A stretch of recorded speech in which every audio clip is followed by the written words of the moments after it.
នេះវាឲ្យយើងព្រីននេះអូនេះណូនអញ្ចឹងពេលចូលហើយឥឡូវនេះគឺខ្ញុំវាឆាតដាក់ពេលអូខេដាក់ហ្គាសចូលបាទអញ្ចឹងដាក់ហ្គាសចូលខ្ញុំទីនធ្វើមកគ្រប់មកបងរា50តែថានេះវាស្តអាទិនចាស់ណា0.50 គីឡូក្រាមតាមពិត5ក្រាមឯង0.50 គីឡូក្រាមវាស្មើនឹង50ក្រាមណាហ្នឹងបាទអញ្ចឹងវាប៉ុណ្ណឹងខ្ញុំបើសិនជាយើងចង់សេរីវាយើងឡើងមកហ្នឹងបាទអញ្ចឹងខ្ញុំ press enter មកយើងដាក់50ក្រាមចុច 0.50 ហ្នឹងបាទដល់ពេលអញ្ចឹងយើង enter បាច់មកហ្នឹងចូលឡាចូលអត់យូរណានេះណាយូរតែពេលយើងបើទេបើចោលចេញហ្នឹងយើងនឹងធំច្រើនបុកទៅលឿនហើយអានោះឡើង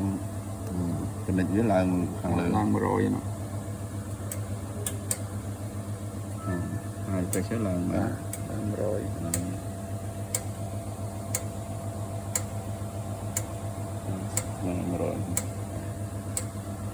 ឹងវាហ្នឹងលឿនគឺទឹកវាបុកចូលដើម្បីគ្រប់ឥឡូវគ្រប់ហើយគ្រប់អស់ហើយcomplete ចឹងវិញហ្គាសយើងគ្រប់ដូចដើមវិញបាទដូចដើមវិញណាចឹងនេះកម្មភាពវាបាក់ហើយnữaចឹងពេលហ្នឹងគឺយើងអាចឆេះឡានបានហ្នឹងជិះមិញយើងភ្លេច process តែឆេះឡានឲ្យវាចូលច្រើនអីឆេះឡានលុត្រាណាវាចូលយឺតអូចូលយឺតប៉ុន្តែវាចូលលឿនបុកលឿនហ្នឹងវា complete ហើយពីហ្នឹងវាចូលពេញហើយបាទចឹងប៉ុណ្្នឹងអត់មានអីទេបាទប៉ុណ្្នឹងហ្នឹងហើយយើងឆេះឡាន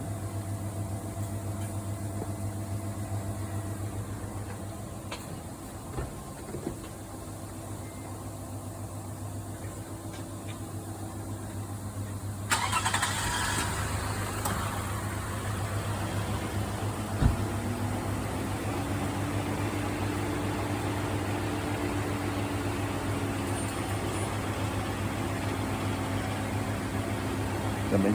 ចុះទៅវិញបាទចុះអានោះមានអីមិនពេលវាចុះវិញពេលវាចុះមកអានេះឡើងបងឃើញនេះវាលើ150មុនវានៅត្រឹម150និយាយថាហ្គាសយើងមានតិចហ្នឹងដល់វាឡើងមកវិញអញ្ចឹងវាដើរនឹងចន្លោះ150មក250ហ្នឹងអញ្ចឹងនេះគឺចន្លោះ20មក30អូខេអញ្ចឹងនេះចន្លោះ150មក250ឬក៏200ទៅតាមហ្នឹងតែមកលើកនេះទៀត over speed over pressure បាទចា process ដែលយើងបញ្ជាឡានគឺដើម្បីឡើងឆែកមើលយើងជាអត់អូខេអត់អានេះមិនសូវតាក់ទងបានទេអត់ទេអានេះអត់ទេតាក់ទងខ្ញុំគាត់យើងទៅឆែកមើលថាជាអត់មើលវាជាអត់ហើយអត់ទេយើងគាត់ទៅមើល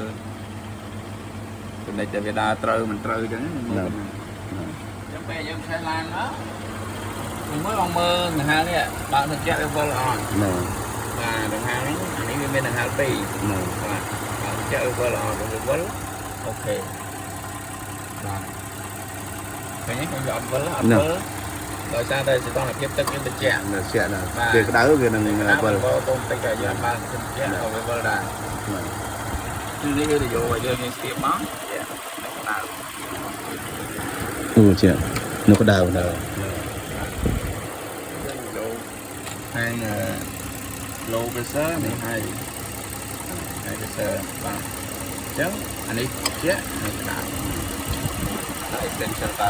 extension បានហ្នឹងនេះវាចេញពីហើយទៅបានហើយបើចូលដល់នេះវាចូលឡើងនេះតាមទៅគុំជាវាដាច់ជាប់តាមសីតុណ្ហភាពក្នុង